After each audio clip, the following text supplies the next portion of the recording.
I swear on everything I own, both the things I paid for and the things my parents love to pretend they gifted out of generosity.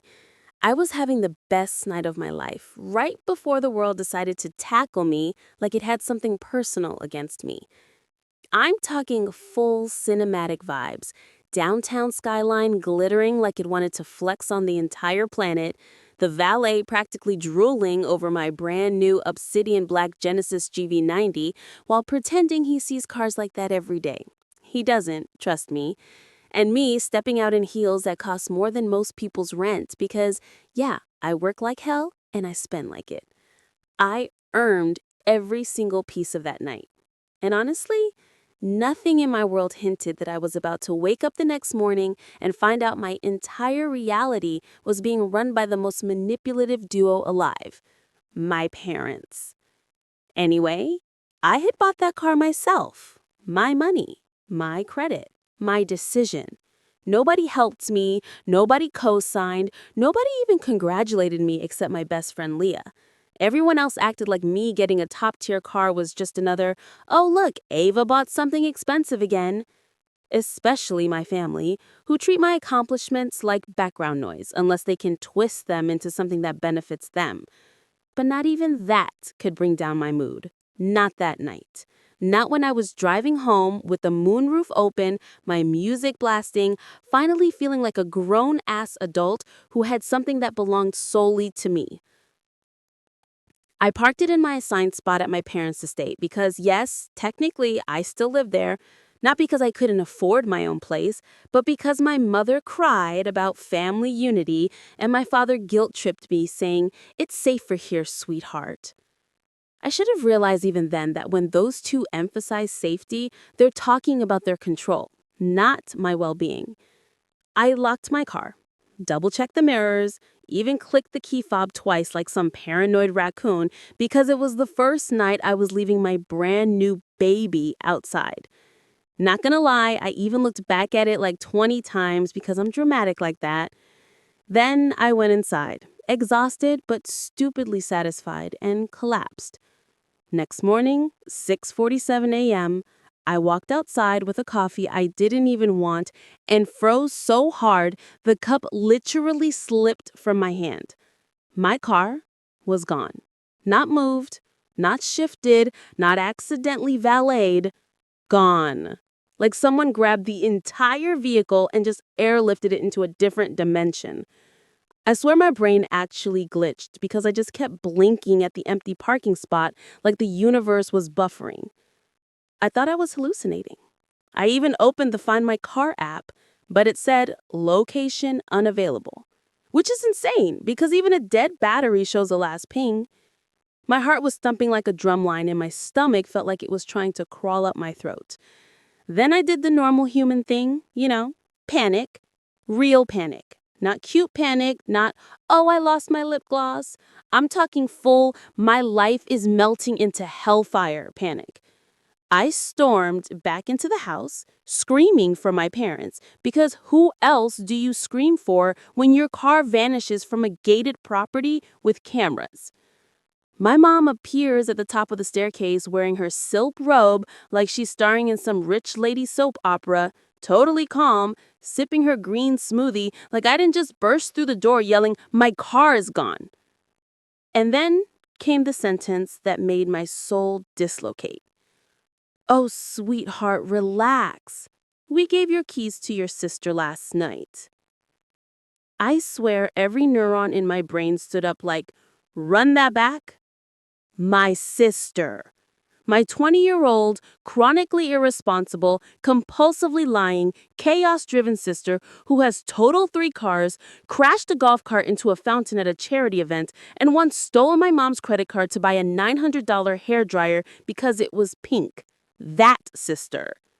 They gave her my keys, my brand new car keys, without asking me, without telling me, without even thinking that maybe the person who bought the car should know where it is.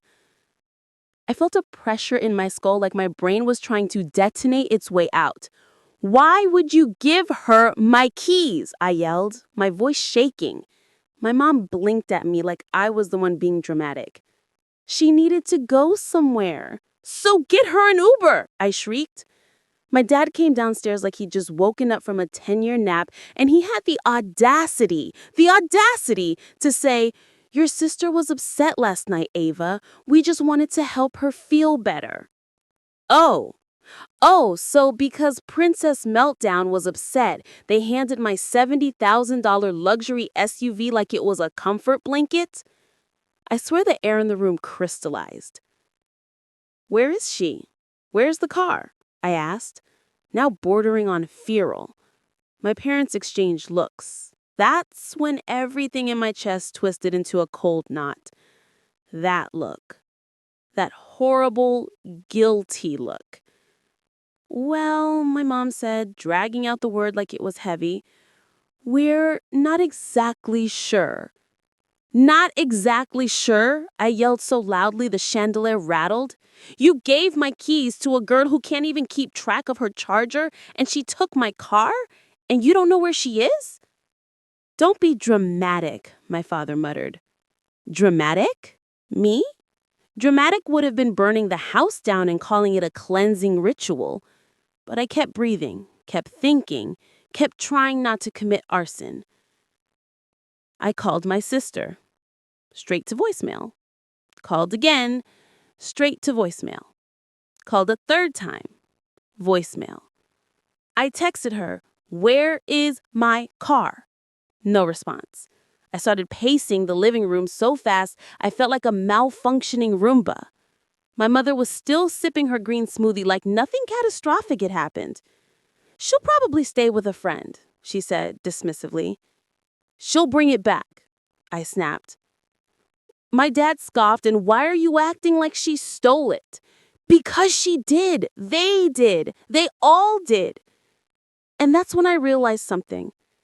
This wasn't an accident. This wasn't a misunderstanding. This was my parents making a decision about something that belonged to me because they believed they still had that authority. They believed that because I lived under their roof, something they insisted on, I didn't get to have personal boundaries. They believed everything I own is also theirs to control.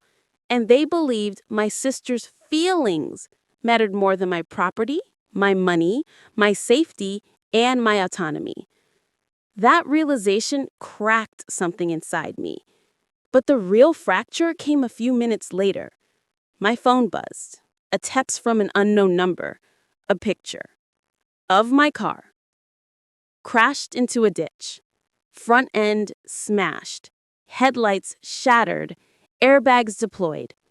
And then the message was, "You might want to come get her. Your sister's fine. The car? Not so much."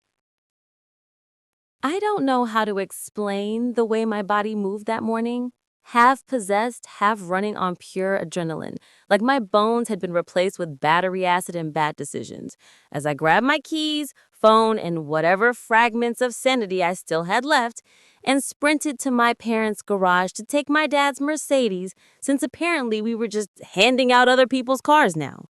My parents were chasing behind me, yelling my name like they suddenly cared about consequences, but their voices drowned under the roaring in my head. I drove with my thoughts spiraling into a million sharp edges. How dare they? How dare she? How stupid could they be? How reckless, how selfish, how manipulative, how predictable. My hands were shaking on the steering wheel, but I kept speeding, eyes locked on the GPS coordinate that the unknown number sent after the photo. The route led me to the outskirts of town, near this rural ditch where teenagers go to smoke weed and pretend they're edgy. When I pulled up, my stomach dropped so violently, I swear my organs rearranged themselves. My car, the same pristine, glossy, baby-soft brand new car I bought less than 24 hours ago, was sitting nose first in a drainage ditch like it was bowing to Satan himself. The hood was crumpled like a crushed soda can, the windshield spiderwebs, the airbags hanging limp like deflated ghosts. I stepped out slowly, almost carefully, like if I moved too fast, the universe would collapse again. There was a guy leaning against a fence smoking a cigarette, and he nodded toward the wreckage. "Your sister's already gone," he said, not even bothering to ask if I was okay. "Her friends picked her up. Friends, right. She probably called the same group of enablers who think taking accountability is a curse word. I barely acknowledged him. My feet moved toward the car on their own, and as I stood over the wreck, I felt this numb, icy clarity wash through me. Like the part of my brain that feels pain had shut down and the part that calculates revenge had booted up. I opened the door, the only one that wasn't jammed, and that's when I saw it. Her phone. My sister's phone. Cracked, dead, tossed on the floor like it had been flung during the crash. I picked it up, staring at it like it was a bomb, because something deep in my chest told me this wasn't just a careless accident. This was a thread, and if I pulled it, something huge, something dangerous would unravel. I pocketed the phone and called a tow truck. Even though my voice was shaking so badly, the dispatcher kept asking if I was safe. Safe. Funny word. I didn't feel safe around my own family, let alone in this moment. The tow truck came, hauled the remains of my dignity back onto the road, and I told him to take it straight to the dealership. I needed a full evaluation before I even thought about insurance. The whole "your sister is fine" part kept bouncing around my skull like a loose marble. Fine, fine, fine. She was always fine because everyone shielded her from consequences like she was made of glass. Meanwhile, I was treated like a vault. Always responsible, always reliable, always the one who should understand. Screw that.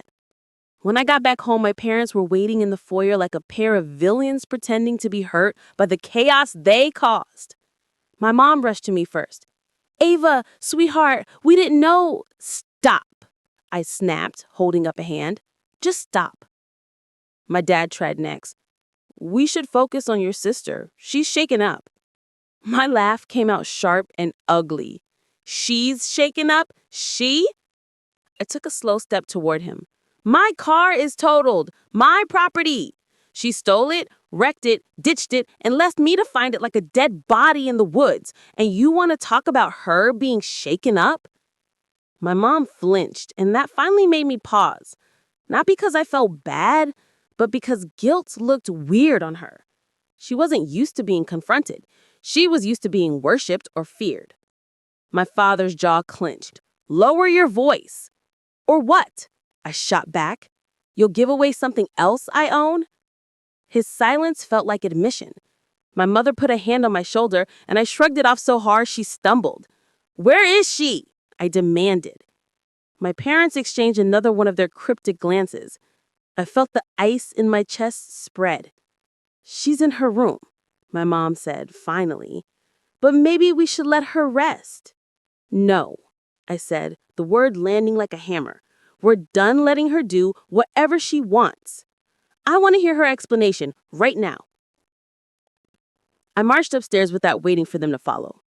When I flung my sister's bedroom door open, she was lying on her bed, scrolling through her laptop like she hadn't just detonated my morning. She didn't even look up. "What do you want?" she muttered. I stared at her, and something inside me snapped so subtly I almost didn't feel it. "Where's your phone?" I asked, voice low. "It died," she said, shrugging. "Some guy has it or something." "I found it," I said, pulling it out of my pocket. That got her attention. Her face drained of color so quickly it was almost fascinating. "Give it back," she said, sitting up. "Now." "Why?" I asked. "It's dead." "What, you need to delete something?" She hesitated just long enough to confirm everything. I rocked toward her. "What were you doing last night? And don't lie, not today." Her throat bobbed. "I just went out with friends. I was upset. You don't understand." "Try me," I said, sitting in her desk chair backward like a cop who's had enough of someone's nonsense. "You stole my car. You crashed it. You ditched it and left me to find it like a dead body in the woods. And you want to talk about her being shaken up?" She pressed her palms to her eyes, shaking her head. "I made a mistake, okay?" "Which part? Stealing it? Driving drunk? Crashing? Running? Or hiding whatever this is?" I waved the phone slightly. She lunged forward, but I pulled it back. "Sit down," I said sharply. The tone startled even me. She sank to the floor. Ava, I didn't get to know them. Them? Her breathing sped up. If Mom and Dad find out, they'll freak out. They'll ground me for life. I wasn't even supposed to leave the house, but I met someone and he told me to come. My skin prickled. Who? She had her head violently. Forget it. It doesn't matter now. It matters, I said slowly, because someone texted me the photo of the car. Someone who knew you were in trouble but didn't call an ambulance. Someone who sent the message like a threat. She froze. Ava, don't get involved. Too late. She closed her eyes. If you tell me, you have to swear not to tell Mom and Dad. I stared at her. No promises. Then I won't say anything. Fine, I said coolly. I'll just unlock your phone instead. I'll find out myself. Her entire soul left her body. Ava, don't. Then talk. She pulled her knees to her chest. His name is Mason. The name hit me like ice water dumped down my spine. Mason. The same Mason who had been all over the local gossip pages. The same Mason who ran with the private club, rich boys with no morals crowd. The same Mason who was dating, oh my God, my mother's best friend's daughter. I stared at my sister with a sick twist in my gut. You're seeing him? Not like that, she said quickly. He makes me feel important. He makes everyone feel important right before he ruins their lives. I didn't think he'd ask me to come alone, but then we met up and he said we were going to a warehouse party. I didn't want to go, but all his friends were there, and then someone brought out, she covered her face. Please don't make me say it. Drugs, alcohol, blackmail, all of it flashed across my mind. Did you drive drunk? She shook her head fiercely. No, I swear I didn't drink anything. I left early because he took pictures of me. My blood ran cold. What kind of pictures? Bad ones, she whispered. On his phone. He said if I didn't stay, he'd send them to Mom and Dad. My vision darkened. So he blackmailed you? She nodded. And then I panicked. I left in your car because I didn't want him to follow me to the house. I was so scared. I kept checking the mirrors, and it was raining, and I lost control. My anger deflated so abruptly it almost hurt. Because this wasn't just recklessness. This was danger, manipulation, exploitation. I sat back breathing hard. Okay, I said eventually. I'm going to help you. But you need to tell me everything. Every single detail. She hesitated. There's more. Of course there was. There always is. Mason, he's not just some guy I met. My stomach clenched. Then who is he? He's been talking to Mom. I blinked. What? She nodded miserably. I heard them on the phone 2 nights ago. He told her he had information she'd want, and Mom said she'd handle it. My entire world tilted sideways. My mother. Talking to the man who blackmailed my sister. My mother, the same woman who insisted she only wanted to protect her daughters. Something ugly bloomed in my chest. Why would Mom talk to him? My sister's voice trembled. Because he said something about you. Me? Me! My mother was secretly talking to some manipulative, dangerous guy about me? I felt nauseous, betrayed. The second my mother said, "We need to talk," something inside me recoiled, like she'd reached out with a knife instead of words. I don't know what it was. The tone, the timing, the way her eyes were too calm, but my whole body tensed, instinctively bracing like I was about to be hit by a truth I wasn't ready for. She gestured toward her private sitting room, the one she only used when she wanted to manipulate someone with soft lighting and expensive tea.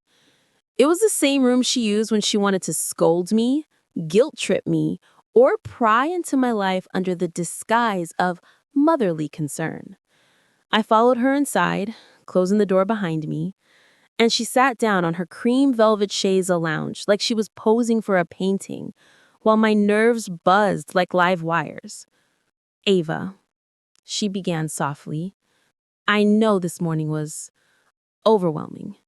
That's one word for it, I said, crossing my arms. Her eyes flicked to the gesture, but she kept her face smooth.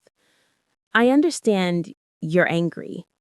Angry, I cut in. No, that doesn't cover it. Pissed? Betrayed? Ready to burn the entire family tree to the ground? Those are closer. The corner of her mouth twitched, like she found my rage inconvenient. This isn't the time for theatrics. Theatrics? I repeated, laughing under my breath. My car was stolen, destroyed, hidden, and used in whatever mess you and my sister are tangled in, and I'm being theatrical? She exhaled sharply through her nose, the patented mother is losing patience sound. This has gotten bigger than the car. I know, I said, leaning forward, because Mason is involved. Her posture stiffened. Bingo. Where did you hear that name? She asked, too quickly. Oh, I don't know, I said lightly. Maybe from the fact that he texted me a photo of my crashed car? Or maybe because my sister admitted she was meeting him last night. Or maybe because she heard you talking to him behind everyone's back. My mother's mask cracked. Just a flicker, but it was enough to confirm everything. She looked away, clasping her hands in her lap. Ava, there are things you don't understand. Then explain them, I demanded. Because right now, it looks like you're involved with a guy who blackmailed your youngest daughter. That's not what happened. Really? I snapped. Then what did happen? Why is he calling you? Why is he threatening my sister? Why is he connected to a crash involving my car? She didn't answer. She just stared at me, eyes narrowing like she was calculating something. You need to trust me, she said quietly. No, I said. I don't. That hit her harder than any scream could have. A flash of hurt, real hurt, crossed her face, and that almost disarmed me. Almost. But then she composed herself again, smoothing out her expression like she always did when she needed control. Fine, she said. But if I tell you the truth, you have to swear not to repeat it to your father or your sister. Why? I asked. Because I've been protecting all of you from something that could destroy this family. I felt my heart pound in my throat. Protecting us how? There are things your father has done, things I have covered up, for the sake of the family's reputation. I blinked. Dad? What does Dad have to do with Mason? She sighed, closing her eyes like she was about to confess to murder. Your father had dealings with Mason's family. Bad dealings. Financial, legal, personal. It got messy, and my father asked me to handle the fallout quietly. But Mason, he held on to certain information. What information? She swallowed. Information about you. My stomach twisted painfully. Me? What the hell do I have to do with any of this? You were a child. You didn't know any of it was happening. But your father made an arrangement. And that arrangement involved your name. Everything in my brain screeched to a halt. An arrangement? Yes. Your father owes Mason's family. And now Mason is trying to collect on a debt that was never meant to resurface. I stared at her, speechless. My father, my always calm, always calculating, always respected father. What the hell could he owe someone like Mason's family? What kind of arrangement? I asked slowly. Her silence was answer enough. It was something terrible.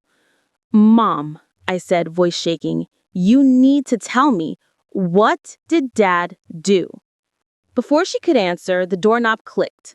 My father stepped into the room without knocking, his face thunderously dark. "That's enough," he said, his voice like steel. My mother jolted, her eyes widening. "You were listening?" "Of course I was listening. I knew you'd say too much." He looked at me then, jaw clenched, and the expression on his face was one I'd never seen before. Not as a father, not as a man. It wasn't disappointment or frustration. It was fear. Fear of me knowing something. "Dad," I said slowly, "what did you do?" "He did nothing you need to worry about," he said immediately. "The situation is under control." "Really?" I asked. "Because my car is totaled, my sister is traumatized, and a guy with a criminal record is texting me photos of the wreckage like he wants to play chess with our lives." His eyes flickered, and that's when I realized he wasn't just hiding something, he was terrified of the truth coming out. "You're going to drop this," he said firmly. "No," I said, stepping closer. "I'm done dropping things. You owe me an explanation." He turned to my mother. "You," he hissed, "don't talk to her like that." "Don't talk to him like that," I snapped. He spun toward me. "Stay out of this, Ava."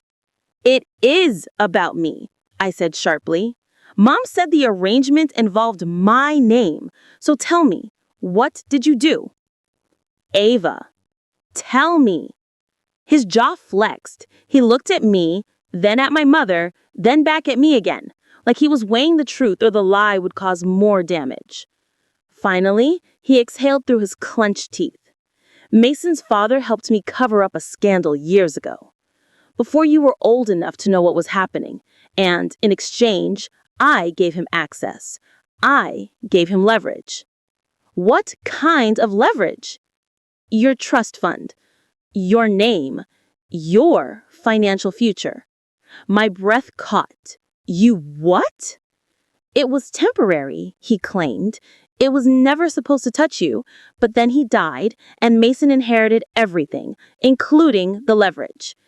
And unlike his father, Mason is unstable." I stared at him like I was seeing him for the first time.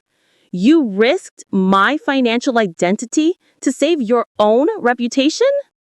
He didn't speak. He didn't have to. His silence was confirmation.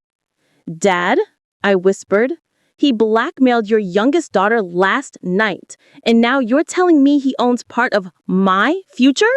That he can access my accounts?" My father's jaw tightened. "He won't. I'll handle it." "You're not handling anything," I snapped. "Everything you've done so far has made it worse." He took a step toward me. "Ava, I am still your father, and you're still a liar," I said, voice trembling. "How many times have you preached about responsibility, about respect, about being careful with family assets? And meanwhile, you were using me as a bargaining chip behind my back?" "Watch your tone," he warned. "Watch your hypocrisy," I fired back. My mother stood up then, tears in her eyes. "Stop this, please, both of you." "No," I said. "I'm done sitting. I'm done staying quiet. I'm done living in this house like some pawn." My father's eyes hardened. "What are you saying?" I took a deep breath.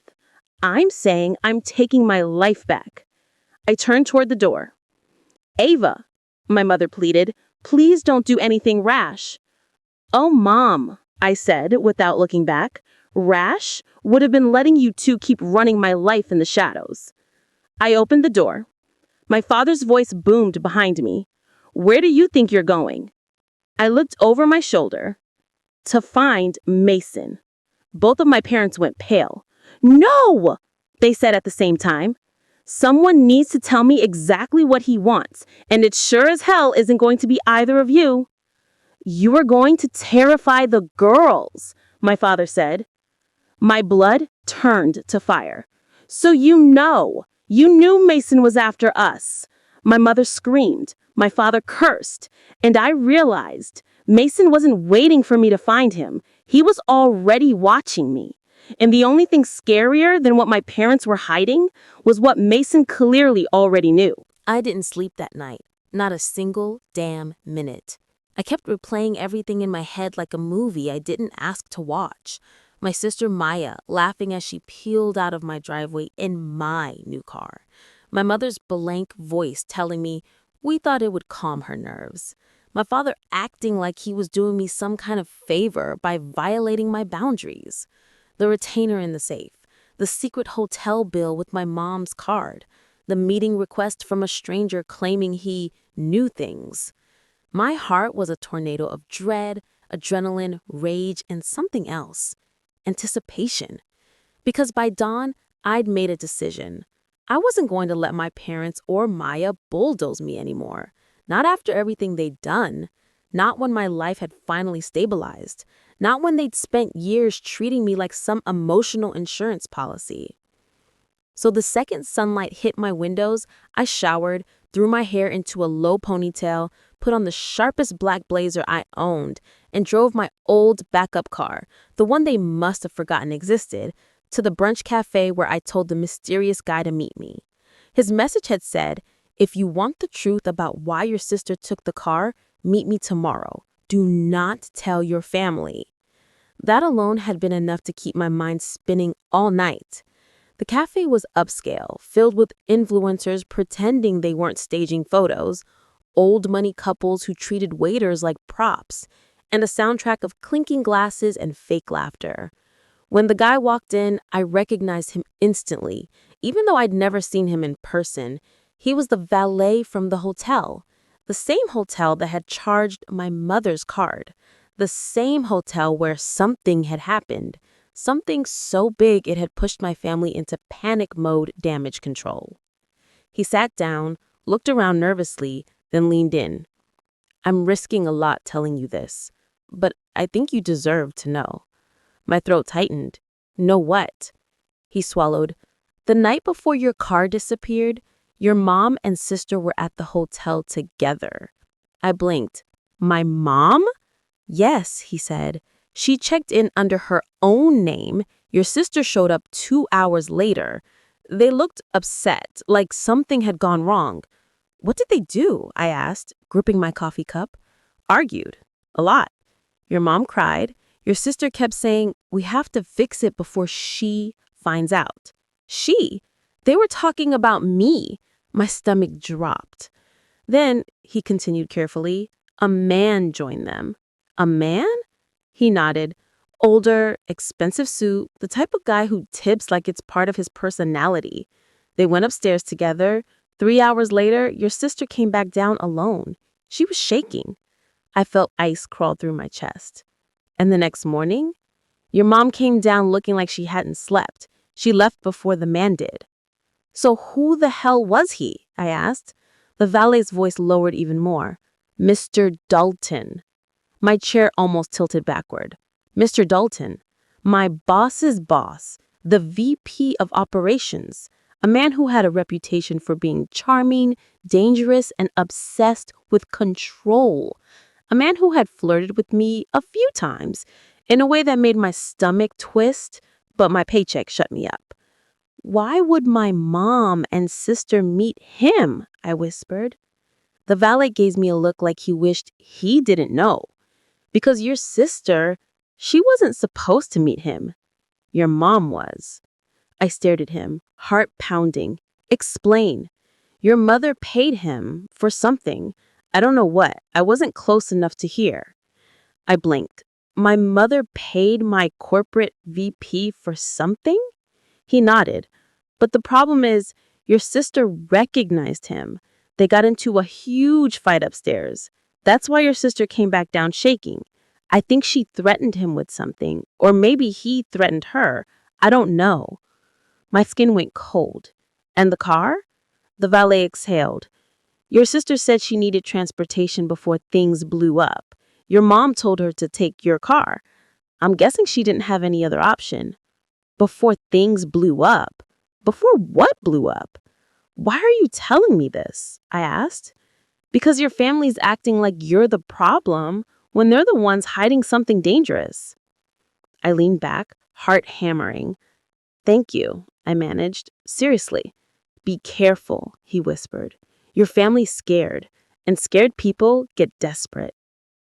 When I walked out of the cafe, the cold air slapped me in the face like an insult. I sat in my car just breathing, trying not to scream. My family had gone behind my back so deeply, so intentionally, so strategically that it felt like drowning in betrayal. And Mr. Dalton? Why the hell would he be involved? Why my mom? Why my sister? I drove home in silence, every red light making me feel like I was losing my mind. When I pulled into my driveway, my mother was standing on my porch like she'd rehearsed it. Arms crossed, designer sunglasses, the posture of someone prepared to lie through their teeth. "We need to talk," she said flatly. "No," I said, pushing past her. "We really don't." She followed me inside without being invited because boundaries meant nothing to her. "You're acting ridiculous," she snapped. "It was just a car." "It was my car," I shot back. "My property. And you gave my keys to Maya." "She needed them," she said. "And you're overreacting." "Overreacting?" I laughed bitterly. "You broke into my house, then you sent Maya off in my new car without even asking me." "We couldn't risk you saying no," she said quietly. "It was urgent." "Then why lie to me?" "Because we had to handle it as a family and you're too emotional. You always have been." I nearly threw something at her. The audacity, the gall, the absolute delusion. "Where is Maya now?" I demanded. My mom stiffened. "She's resting." "Resting from what?" "You wouldn't understand." "Try me." She took a deep breath. "She made a mistake, a big one, bigger than you know, and we're trying to protect her." I stared at her.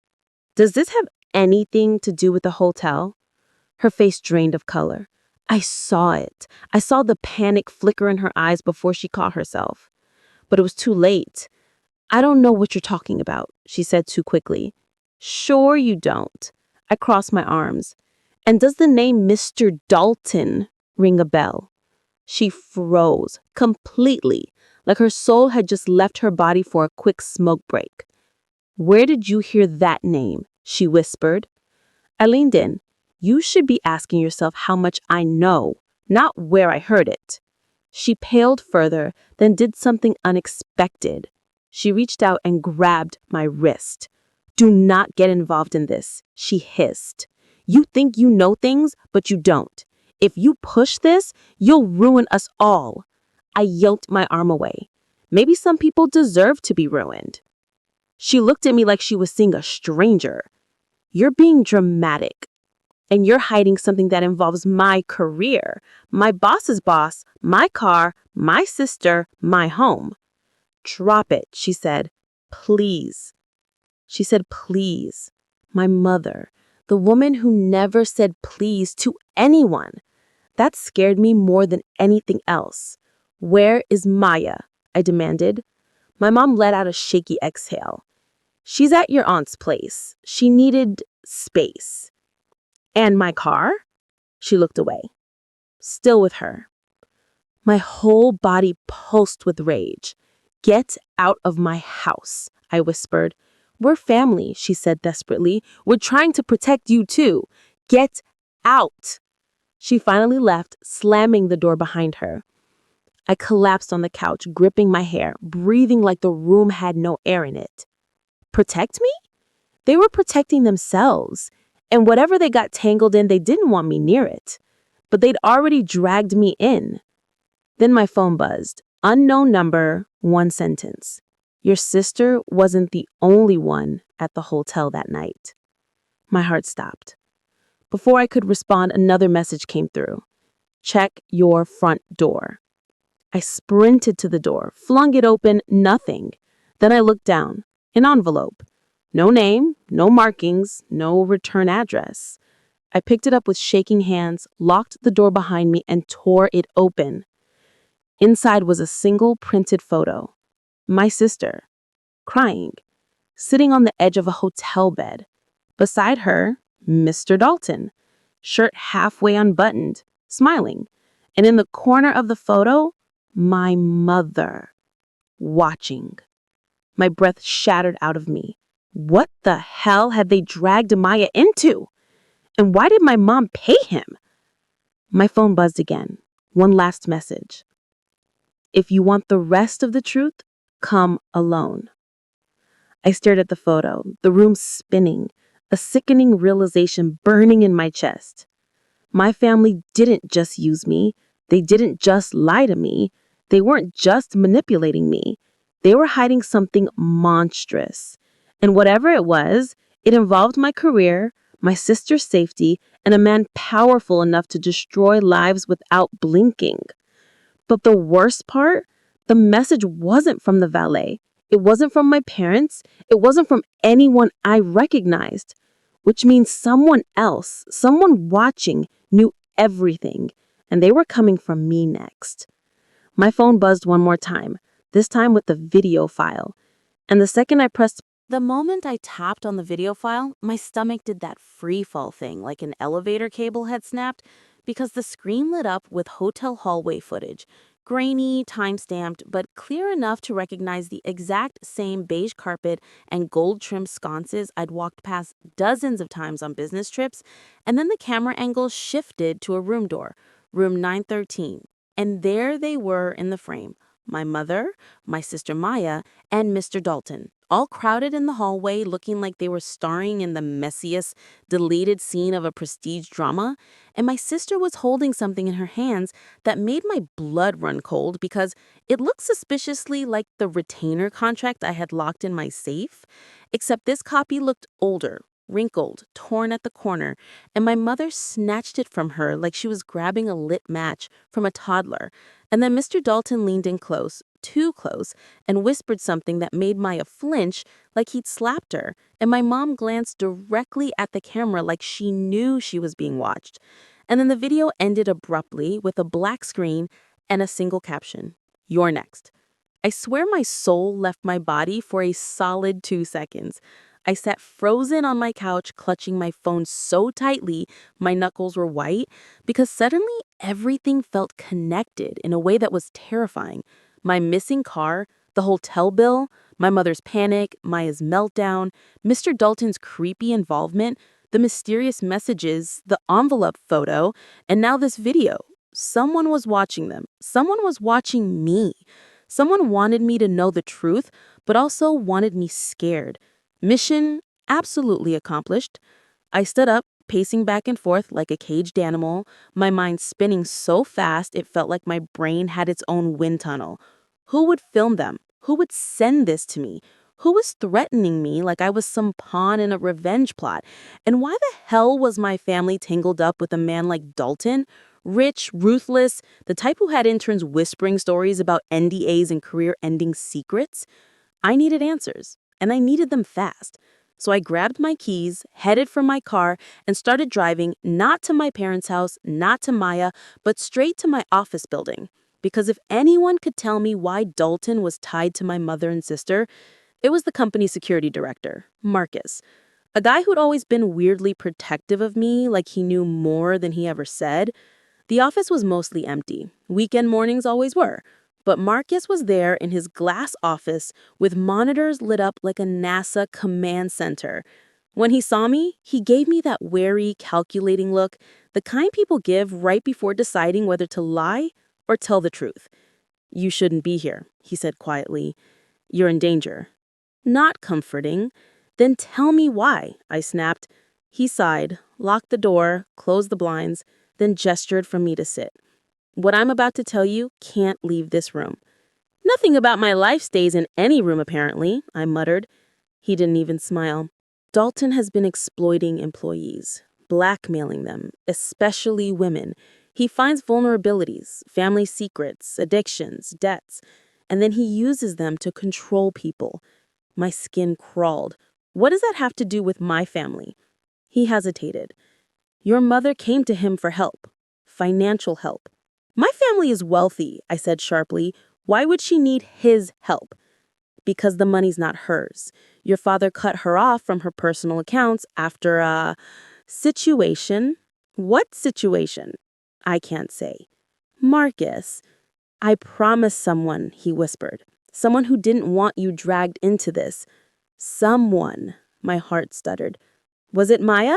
He closed his eyes, and that told me everything. Tell me, I whispered. Please. He took a long breath. 2 years ago, your sister was targeted by a predatory investor, a man who threatened to leak something that would have destroyed her reputation. Your mother paid him off, but the man doubled back and demanded more. Your mom panicked and went to Dalton thinking he could fix it. Dalton agreed, but he wanted something in return. My stomach twisted. What did he want? Marcus's voice dropped. Access. Access to what? Your family, your money, and eventually, you. My breath snagged in my throat. Me? You're the one with the spotless record, the stable job, the high-level position, the credibility. Dalton wanted leverage over you because he wanted influence inside the company. And your mom, she thought offering access to you was harmless, since you believed you'd never actually get involved with him. I felt sick. So he used my sister instead? He cornered her, Marcus said quietly. Your mom tried to step in. They both got trapped. And now he's escalating. Why did Maya take my car? I demanded. Why was she at the hotel? Marcus rubbed his hands over his face. Because the man who blackmailed her 2 years ago is back. He threatened her again. And this time, Dalton told them he wouldn't help unless Maya gave him something incriminating, something valuable. Your mother gave him the old contract as bait, planning to double-cross him by giving you the real one so you could expose him. But, I whispered, but someone else got to the footage first. The video? He nodded. Someone's been tracking Dalton, your family, and now you. But that person isn't trying to ruin Dalton. They're trying to scare you. Why me? Marcus looked at me with something like pity. Because you are the only one who can blow this whole situation open, and the only one they need to silence. I felt the room tilt. Marcus, who sent the video? He hesitated again. Too long, too heavy, too guilty. You know that, don't you? I whispered. Tell me. He swallowed. It was your father. I jerked back like he'd slapped me. My father? He hired a private investigator months ago, not to protect you, not to protect Maya, but to gather leverage against your mother during a potential divorce. When he realized what she and Maya had gotten involved in, he decided to use the footage to threaten them. My voice cracked. So why send it to me? Because he wants you to choose his side. My heart shattered in my chest. My father, cold, calculating, ice water in veins father, of course he would weaponize his own family. Why now? Because you are the only one who still has a conscience, and he knows that if you see the truth, you'll burn every bridge to protect your sister. He wants to pit you against your mother. He wants you emotionally unstable so you're easier to manipulate. I felt like I was going to sick.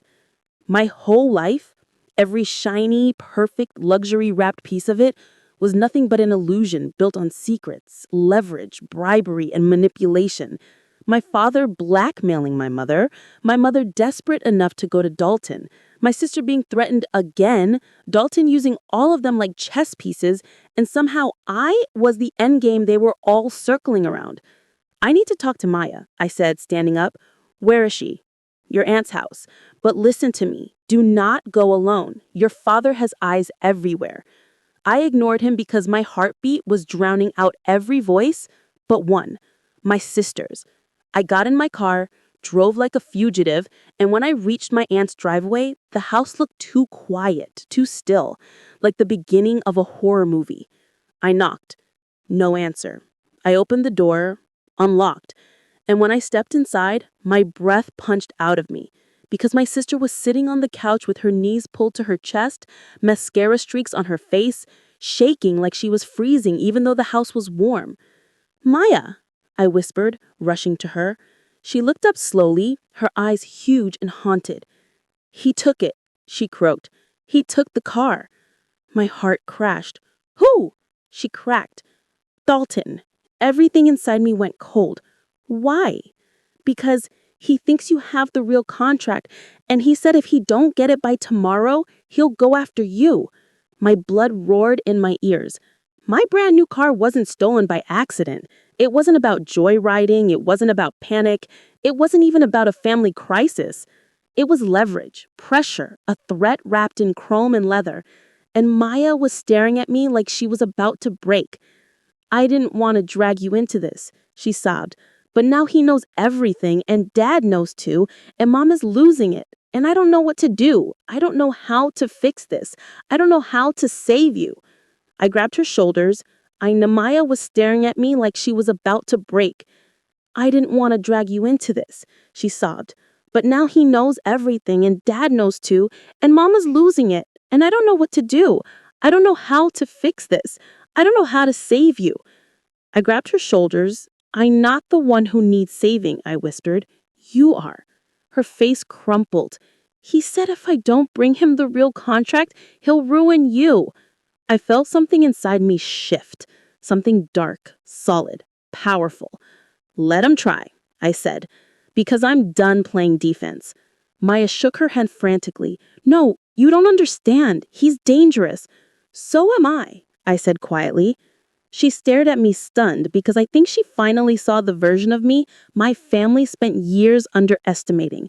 The version of me they thought was too soft, too naive, too emotional to fight back. They were wrong. I stood up, pulled out my phone, and scrolled to the one number I never thought I'd use: a lawyer. A very specific one.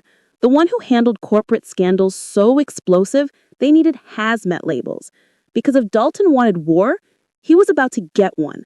And if my father wanted to use me as leverage, he would. I wish I could tell you that the moment I walked out of that house, everything clicked into place. That healing arrived like some postcard sunrise, and all the bitterness burned off my skin. But the truth?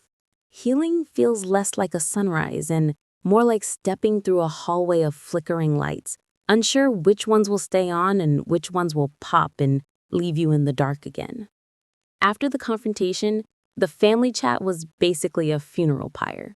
My phone lit up nonstop, missed calls, long emotional paragraphs, voice notes that sounded like they were auditioning for an Oscar. But the only message that actually mattered was from my younger cousin, Lila. All it said was, "Thank you. You said everything I was too scared to say." I stared at that text for a long time, just staring, because for the first time in years, someone in that family didn't see me as a cautionary tale, a disappointment, or a convenience. They saw me as someone who survived. I spent the next few days doing things I hadn't allowed myself to do before: resting, blocking numbers without guilt, eating meals without stress chewing at the back of my throat. I even went on a walk without my brain replaying old insults like a broken soundtrack. But the silence didn't last. On the fourth day, my aunt, the same one who treated me like I was furniture, showed up at my apartment building. No warning, no text, just standing there in a silk shawl like she was on the cover of a dramatic family drama poster. "Sweetheart," she said, reaching out like we hadn't gone nuclear days earlier. "We're all very worried about you." Not sorry, not we were wrong, not we should have stood up for you, just concern, coded in manipulation. I didn't let her in. She launched into this dramatic monologue about family unity and misunderstandings, and we didn't mean it the way it sounded. I just leaned against the doorframe, arms crossed, realizing that the old version of me, the version who always folded, always apologized, always tried to fix things she didn't break, was gone. "Auntie," I said softly, "you don't get to worry about me now. You had years." She blinked, offended in that way only narcissists know how to look, like I'd just broken a rule they wrote in invisible ink. "You're overreacting," she insisted, voice high and trembling. That sentence, God, it used to destroy me. It used to make me crumble. This time I smiled.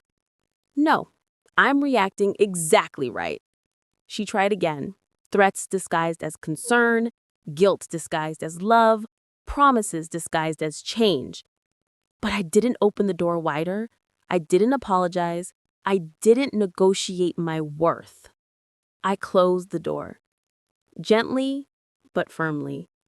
And for the first time in my entire life, I didn't feel like the villain of my own story. I felt like someone who reclaimed her narrative. The next morning, I got a message from Lila again. They're losing it because you didn't come to the family reconciliation lunch today. Also, they're fighting with each other nonstop. I've never seen them this shaken. I laughed out loud, not because their panic made me happy, but because it proved something I hadn't understood before. They were never afraid of losing me. They were afraid of losing control of me. And now, that control was gone. By the end of the week, I'd blocked almost every number in that family except Lila's. I moved forward, slowly, imperfectly, with scars that still ache on bad days, but forward nonetheless. I started therapy. I invested time into friendships that actually felt like friendships. I took up hobbies I thought I was too busy or not good enough for. I built a life that didn't require anyone's permission to exist. And the wildest part? The more I grew, the more they panicked. The more I healed, the more they scrambled.